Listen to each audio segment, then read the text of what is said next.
प्यारे बच्चों, कोविड-19 के कारण इस समय आपका विद्यालय आना स्थगित है।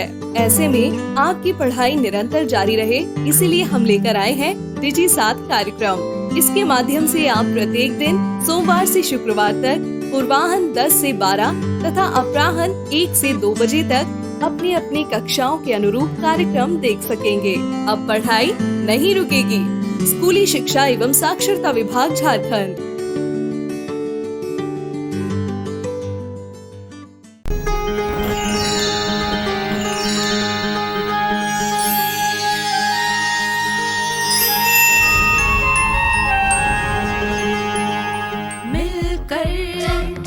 नई दुनिया मिलकर बनाए हम नई दुनिया, मिलकर जीत ले हम सारी दुनिया। बीच हमें आज बोने दो, रोज उसे थोड़ा बढ़ने दो। छू लेंगे आकाश हम, मन के विचार हकीकत बने। सिद्धि फल से आनंद देंगे, कोशिश कर बढ़े, सोच बुलंद करे।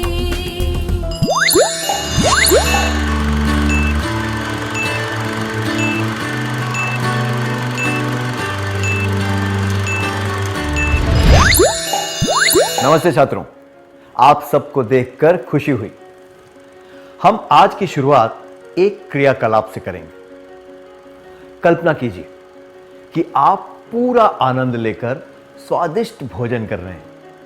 आपकी मां प्यार से खाना परोस रही है और बार बार मनुहार कर रही है। जब आपका पेट भर जाएगा तब आप क्या कहेंगे? क्या आप दोनों इस परिस्थिति का अभिनय करके दिखा सकते हैं?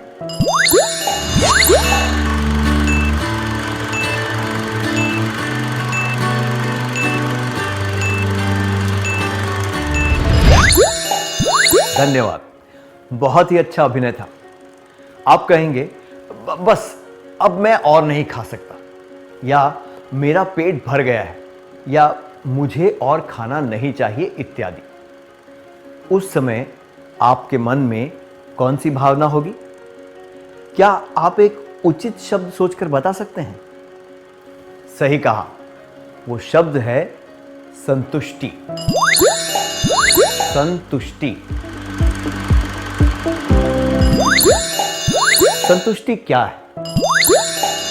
संतुष्टि वो भावना है जिससे ये महसूस होता है कि आपके पास जो है वो पर्याप्त है। आपको और कुछ पाने की इच्छा नहीं होती। आइए अब एक क्रियाकलाप करते हैं। क्या आपको किसी दावत के बाद कभी ऐसा लगा है कि आप पर्याप्त भोजन कर चुके हैं और आपको और कुछ नहीं चाहिए? क्या आप ऐसे अनुभव के बारे में सबको बता सकते हैं?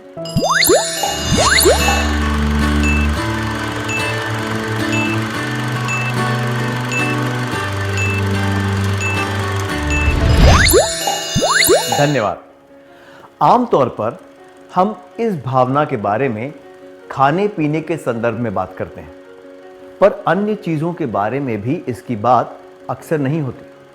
आइए इस सत्र में संतुष्टि के बारे में और जानते हैं। क्या आपको कभी बुरा लगा है कि आपके पास कोई चीज नहीं है, जैसे कि कोई गुण या कोई कौशल? उदाहरण के लिए, आपकी बहन बहुत अच्छी तरह गाती है, पर चाहे आप कितनी भी कोशिश करें, आप उतनी अच्छी तरह नहीं गा पाते। क्या आपने कभी इसके बारे में सोचा है, मैं अपनी बहन की तरह क्यों नहीं गा सकता या गा सकती? या आपके दोस्त के पास एक अच्छा बैग, उसे देखकर ये सोचा हो कि काश मेरे पास भी ऐसा बैग होता। मैं अपनी बहन की तरह क्यों नहीं गा सकता या गा सकती? काश मेरे पास भी ऐसा बैग होता। क्या आप ऐसी भावना के बारे में सोच सकते हैं जब आपने ये जाना कि जो चीज़ किसी और के पास है वो आपके पास नहीं है? आपकी मदद के लिए मेरे पास 2 वाक्य हैं। कृपया इन वाक्यों को अपनी नोटबुक में लिखें। मैं चाहता हूं कि आप अपने जीवन और खुद के बारे में सोचकर इन वाक्यों को व्यक्तिगत रूप से पूरा करें। कृपया इसके बारे में किसी से भी चर्चा ना करें। क्या हम तैयार हैं? तो ये वाक्य इस तरह है। मैं उतना या उतनी रिक्त स्थान नहीं हूं कि मैं रिक्त स्थान। मेरे पास उतना रिक्त स्थान नहीं है कि मैं रिक्त स्थान।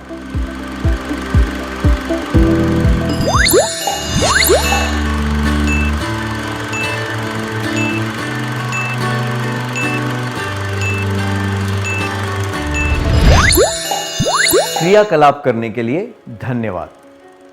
ये संभव है कि आप में से कुछ लोगों ने ये सोचा होगा कि आप उतने लंबे नहीं हैं या पतले नहीं हैं या फिर उतने सुंदर नहीं हैं इत्यादि। इसका मतलब है कि पहले वाक्य में आपने खुद को वैसा बताया होगा जैसे कि आप हैं। दूसरे वाक्य में आपने अपनी वस्तुओं के बारे में बताया होगा, जैसे कि आपके पास पर्याप्त जेब खर्च या जूते या कपड़े इत्यादि नहीं हैं। अब फिर से सोचकर ये बताइए कि आपने अपने गुणों या भौतिक वस्तुओं को किस मापदंड के अनुसार आंका? क्या आपके दिमाग में कोई व्यक्ति था? हमने देखा कि इन वाक्यों में तुलना की गई थी। सबने अपने अपने हिसाब से किसी वस्तु या किसी व्यक्ति से तुलना की होगी। ऐसी तुलना करने में अनोखी बात क्या है? हमेशा कोई व्यक्ति ऐसा होगा जिसके पास हमसे ज्यादा चीजें होंगी और अपर्याप्त होने की भावना इसी तरह चलती रहेगी। इससे ईर्ष्या पैदा होगी और तो और एक इच्छा पूरी होने के बाद दूसरी इच्छा सामने आ जाएगी और ये सिलसिला इस तरह आगे बढ़ता रहेगा। इसलिए खुद को अपर्याप्त समझते हुए दूसरों से तुलना करना निरर्थक है। हमें संतुष्टि मिल सकती है जब हम ईर्ष्या करते हुए दूसरों से तुलना ना करें। आइए अब एक परिस्थिति देखते हैं। खरीदारी करना मधु का सबसे मनपसंद शौक है। उसे खुद के लिए चीजें खरीदना पसंद है और वो इससे कभी ऊबती नहीं है। वो अपनी माँ के साथ दीपावली के लिए कपड़े खरीदने गई। माँ ने पहली दुकान से ही उसे उसकी पसंद के कपड़े दिलवाए। बातें करते हुए जब वो एक दुकान के पास से गुजर रहे थे तो उसे एक सुंदर ड्रेस नजर आई। उसे वो ड्रेस चाहिए थी और वो माँ से जिद करने लगी। आपको क्या लगता है माँ ने उससे क्या कहा होगा? क्या दो विद्यार्थी इस दृश्य का अभिनय करके दिखा सकते हैं?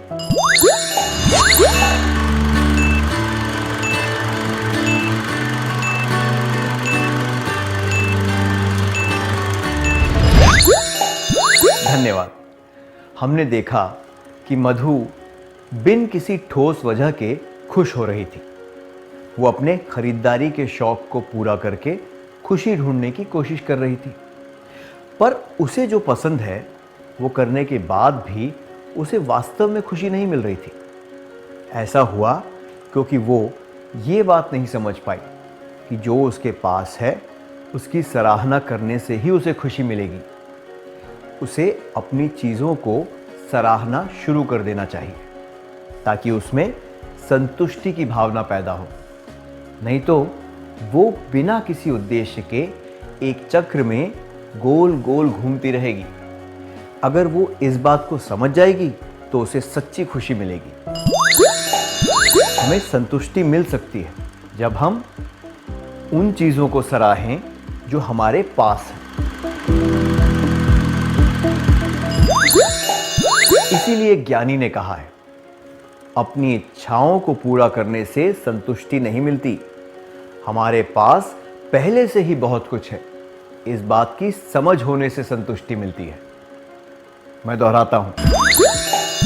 आइए इस परिस्थिति पर ध्यान देते हैं। आपको एक लंबी यात्रा पर जाना है, इसलिए आप बस स्टॉप पर खड़े हैं। यात्रा में जो खाने पीने का सामान चाहिए वो लेने के लिए आप पास की एक दुकान पर जाते हैं। वापस आकर आप देखते हैं कि बस तो जा चुकी है। अब आप क्या करेंगे? इस बात का शोक मनाएंगे कि जरा सी देर की वजह से आपकी बस छूट गई, या फिर अगली बस का इंतजार करेंगे, या फिर निराश होकर घर चले जाएंगे? एक, इस बात का शोक मनाएंगे कि जरा सी देर की वजह से आपकी बस छूट गई। 2, अगली बस का इंतजार करेंगे। 3, निराश होकर घर चले जाएंगे। अगर आप घर चले गए तो आप यात्रा पूरी नहीं कर पाएंगे। जो हो चुका है उसका अफसोस करने से भी कोई फायदा नहीं है। समझदारी इसी में होगी कि आप अगली बस के आने का इंतजार करें। हमने इससे क्या सीखा? एक लक्ष्य के लिए काम करना, उसमें सक्रिय रूप से जुट जाना और अंत में उसको पाने की संतुष्टि से हमें खुशी मिलती है। इस भावना से हमारा खुद पर और अपनी योग्यताओं पर विश्वास बढ़ जाता है। एक निश्चित लक्ष्य होने से हमारा ध्यान उसी पर केंद्रित रहता है और हम अपनी चिंताओं के बारे में नहीं सोचते। हमें संतुष्टि मिल सकती है जब हम एक लक्ष्य बनाएं और उसके लिए काम करें। क्या अब हम एक परिस्थिति पर ध्यान दें? अगले दिन इंद्रजीत की एक महत्वपूर्ण परीक्षा है। एक बड़ी समस्या की वजह से उसके शहर में बिजली नहीं है। उसने अंत में जो अभ्यास करने की योजना बनाई थी वो अब पूरी नहीं हो सकती। इस बारे में सोचकर वो पूरी रात नहीं सो पाया। उसका उदास चेहरा देखकर उसके दोस्त वरुण ने उससे कहा, अब चलो भी इंद्रजीत, जाकर परीक्षा लिखो और अपना ध्यान इस बात पर रखना कि तुम्हें अच्छी तरह परीक्षा देनी है। क्या आप दोनों वरुण और इंद्रजीत की इस परिस्थिति का अभिनय करके दिखा सकते हैं?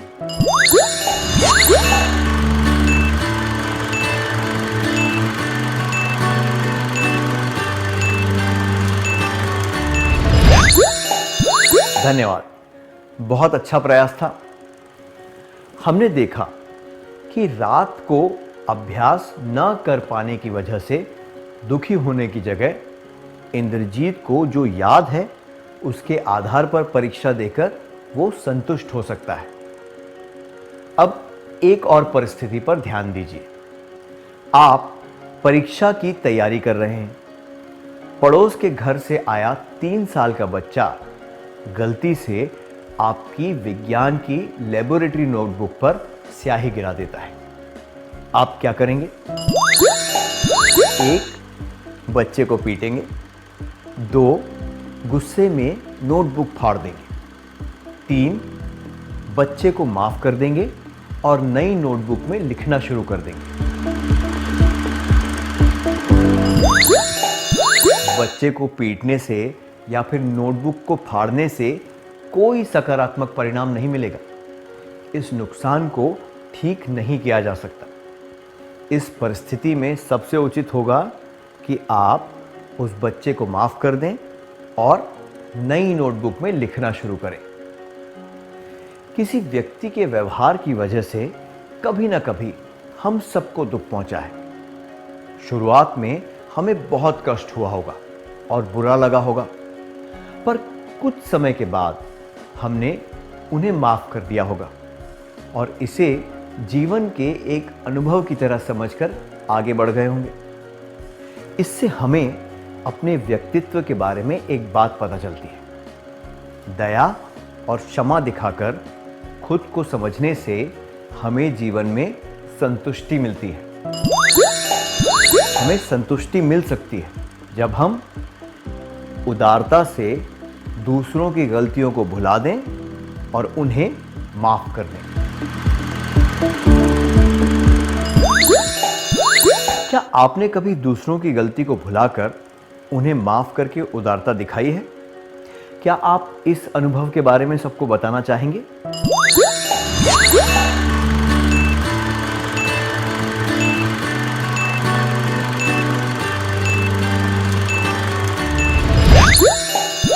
धन्यवाद। क्या अब हम इस सत्र का सार संक्षेप कर लें?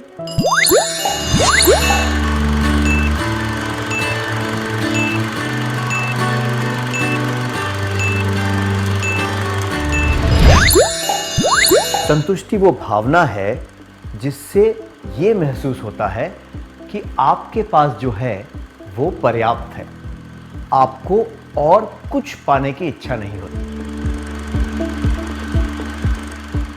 हमें संतुष्टि मिल सकती है जब हम ईर्ष्या करते हुए दूसरों से तुलना ना करें, उन चीज़ों को सराहें जो हमारे पास है, एक लक्ष्य बनाएं और उसके लिए काम करें। उदारता से दूसरों की गलतियों को भुला दें और उन्हें माफ कर दें।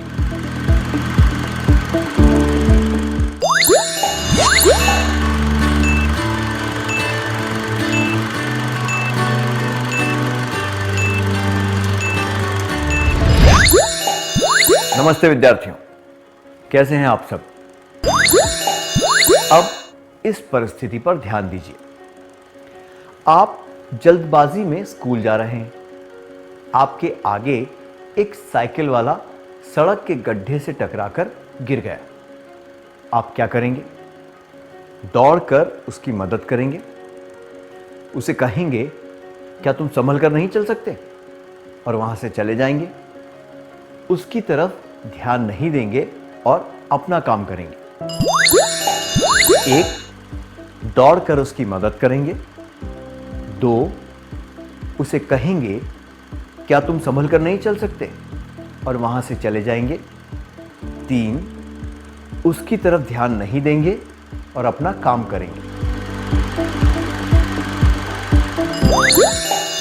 जब किसी को चोट लगी हो तो उस व्यक्ति पर ध्यान न देना अनुचित व्यवहार है। केवल सलाह देने से भी किसी पीड़ित व्यक्ति को कोई मदद नहीं मिलेगी। उसकी मदद के लिए दौड़कर जाना ही इस परिस्थिति में सबसे उचित होगा। जब हम किसी ज़रूरतमंद व्यक्ति की मदद करते हैं तो हमें बहुत संतुष्टि मिलती है। इससे हमें लगता है कि हम सार्थक रूप से किसी के जीवन में योगदान दे रहे हैं। हम उन्हें किसी परेशानी से बाहर निकलने का मौका देते हैं और इस प्रक्रिया में अपनी ताकत और अच्छाइयों को भी पहचान पाते हैं। दूसरों की परेशानियों और चिंताओं को बांटने से हम में बंधुत्व और समानुभूति की भावना आती है। इससे हम खुद को किसी काबिल समझ पाते हैं। जब हम खुद की कद्र करना सीखते हैं तो हमें संतुष्टि मिलती है। हमें संतुष्टि मिल सकती है जब हम जिम्मेदारी के साथ दूसरों की मदद करें। क्या आपने कभी जरूरत के समय किसी की मदद की है? जरूरत का अर्थ है किसी भी तरह की जरूरत, जैसे कि आर्थिक, मानसिक, भावनात्मक इत्यादि। तब आपको कैसा लगा? क्या आप उस घटना के बारे में सबको बता सकते हैं?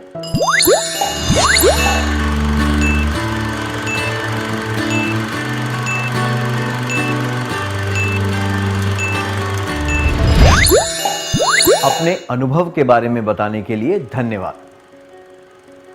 काव्या पढ़ाई में ठीक ठाक है। उसे प्रोत्साहित करने के लिए उसके पापा ने वादा किया कि अगर वो कक्षा के सबसे अच्छे 4 विद्यार्थियों में अपना नाम ले आएगी तो वो उसे घड़ी दिलाएंगे। काव्या ने ये चुनौती स्वीकार की और अर्धवार्षिक परीक्षा में कक्षा में चौथे नंबर पर आई। परिवार में किसी सदस्य के बीमार पड़ने की वजह से जो पैसे घड़ी के लिए बचाए थे वो दवाइयों पर खर्च हो गए, इसलिए काव्या को घड़ी नहीं मिली। काव्या को क्या करना चाहिए? अपने पापा से बात नहीं करनी चाहिए क्योंकि उन्होंने वादा तोड़ दिया। अच्छे अंक लाने के लिए मेहनत नहीं करनी चाहिए, या फिर समझदारी दिखाते हुए परिस्थिति के अनुसार इस बात को स्वीकार कर लेना चाहिए। 1. अपने पापा से बात नहीं करनी चाहिए क्योंकि उन्होंने वादा तोड़ दिया। 2. अच्छे अंक लाने के लिए मेहनत करना छोड़ देना चाहिए। 3. समझदारी दिखाते हुए परिस्थिति के अनुसार इस बात को स्वीकार कर लेना चाहिए। वादा पूरा न करने की वजह से पापा से बात न करना तो मूर्खता होगी। इस तरह निराश होना तो ये दर्शाता है कि वो समझदार नहीं है। इससे ये भी पता चलता है कि वो अपने पापा के इरादों को ठीक से समझ नहीं पाई है। अच्छे अंक लाने के लिए मेहनत न करना भी उतना ही मूर्खतापूर्ण होगा। घड़ी न मिलने से उसे निराशा तो हुई होगी, पर परिवार की परिस्थितियों को ध्यान में रखते हुए काव्या को शिकायत नहीं करनी चाहिए और अच्छे अंक लाने के लिए मेहनत करते रहना चाहिए। इस परिस्थिति में ये प्रतिक्रिया ही सही होगी। हमें संतुष्टि मिल सकती है जब हम निराशा को बिना किसी शिकायत के स्वीकार करें। अब एक क्रियाकलाप करेंगे। कुछ महीनों के बाद अपने वादे को याद रखते हुए काव्या के पापा ने उससे कहा कि अगर वो कक्षा में तीसरा नंबर लाएगी तो उसे घड़ी जरूर मिलेगी। आपको क्या लगता है इस वार्तालाप में आगे क्या हुआ होगा? क्या आप दोनों इस दृश्य का अभिनय करके दिखा सकते हैं? वो शांति के साथ उस जगह का आनंद नहीं उठा पाएगा। आम लोगों को लगता होगा कि फिल्मी सितारों के जीवन में बहुत प्रसिद्धि और दौलत होती है, पर दुर्भाग्यवश ये सही नहीं है। उनके लिए एक आम व्यक्ति का जीवन जीना संभव नहीं है। लोगों की निगाहें हर वक्त उन पर लगी रहती हैं। वे आम लोगों की तरह समुद्र के किनारे, पार्क में या फिर मंदिर में नहीं जा सकते। उन्हें बहुत ही मुश्किल से एकांतता मिलती है। हमें यह आभास होना चाहिए कि दौलत और प्रसिद्धि के लिए वे बहुत बड़ी कीमत चुकाते हैं। जब हम समझ जाएंगे कि हर गुलाब के साथ एक कांटा होता है तो हम संतुष्टि की भावना को जान पाएंगे। जीवन का पूरा आनंद उठाने के लिए हर एक प्रकार का अनुभव जरूरी है। संतुलित जीवन जीने से हमें संतुष्टि मिलती है। हमें संतुष्टि मिल सकती है जब हम संतुलित जीवन जीते हैं। आइए अब एक क्रियाकलाप करते हैं। मैं चाहता हूं कि आप नोटबुक में वो लिखें जो आपको अपने बारे में पसंद है। उदाहरण के लिए कोई गुण, व्यवहार, कौशल इत्यादि।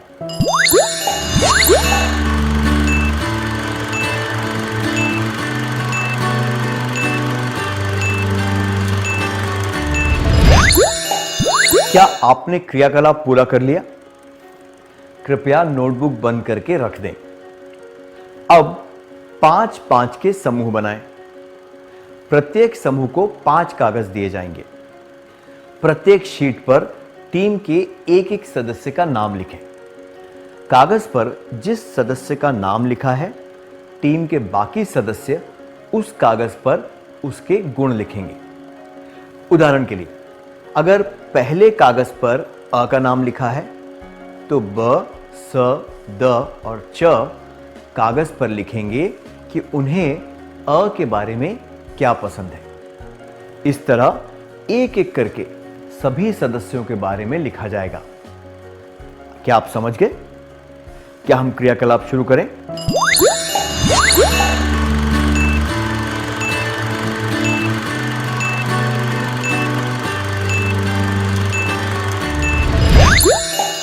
अब सबके पास वो कागज होगा जिसमें दूसरों ने लिखा है कि उन्हें आपके बारे में क्या पसंद है। अब प्रत्येक व्यक्ति को अपने स्वमूल्यांकन की तुलना उस मूल्यांकन से करनी है जो दूसरों ने उनके लिए किया है।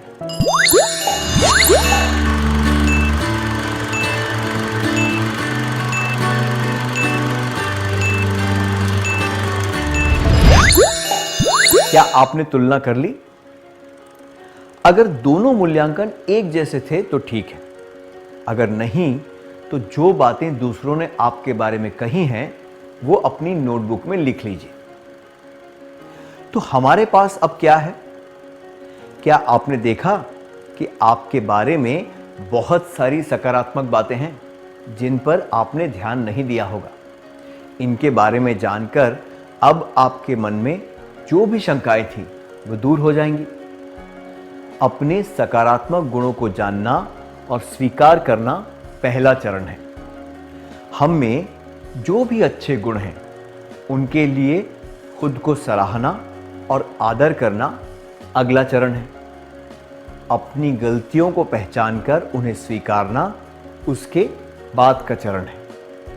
अंतिम चरण है उन गलतियों को सुधारना और उन्हें एक सकारात्मक रूप देना।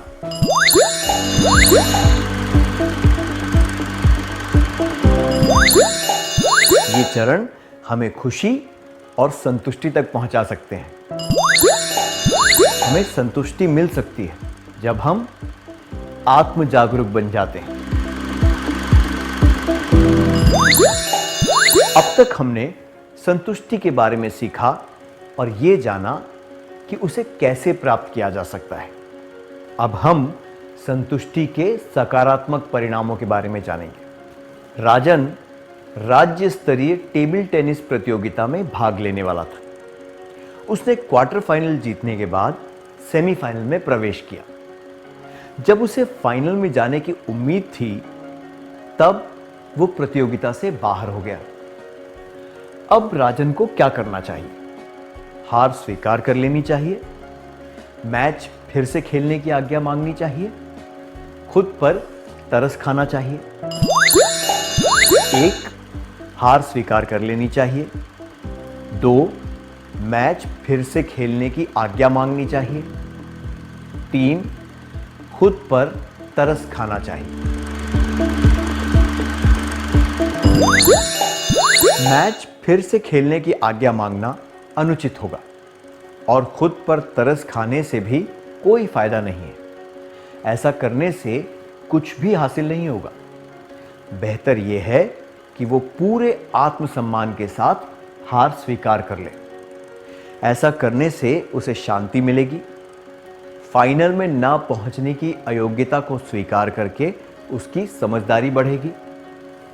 उसमें ईर्ष्या जैसी नकारात्मक भावनाएं नहीं आएंगी और दूसरों के साथ उसके रिश्ते नहीं बिगड़ेंगे।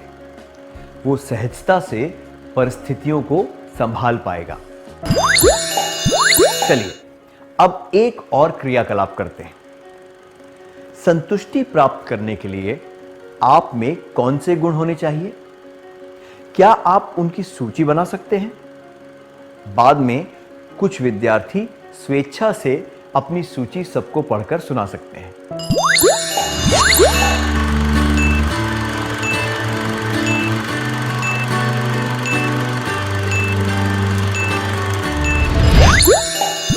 धन्यवाद।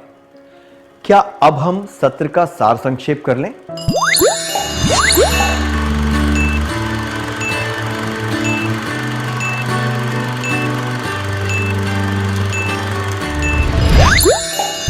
संतुष्टि वो भावना है जिससे ये महसूस होता है कि आपके पास जो है वो पर्याप्त है। आपको और कुछ पाने की इच्छा नहीं होती। हमें संतुष्टि मिल सकती है जब हम ईर्ष्या करते हुए दूसरों से तुलना ना करें। उन चीज़ों को सराहें जो हमारे पास हैं। एक लक्ष्य बनाएं और उसके लिए काम करें। उदारता से दूसरों की गलतियों को भुला दें और उन्हें माफ कर दें। जिम्मेदारी के साथ दूसरों की मदद करें। निराशा को बिना किसी शिकायत के स्वीकार करें। संतुलित जीवन जीतें। आत्म जागरूक बन जाते हैं। संतुष्टि के सकारात्मक परिणाम, शांति, सहनशीलता, बेहतर रिश्ते, सहजता। इतनी अच्छी तरह सार संक्षेप करने के लिए धन्यवाद। इस प्रसारण से संबंधित सुझाव, अपने प्रश्न इत्यादि आप हमें jcertrg@gmail.com तथा टोल फ्री नंबर 1800 5728 585 पर संपर्क कर सकते हैं।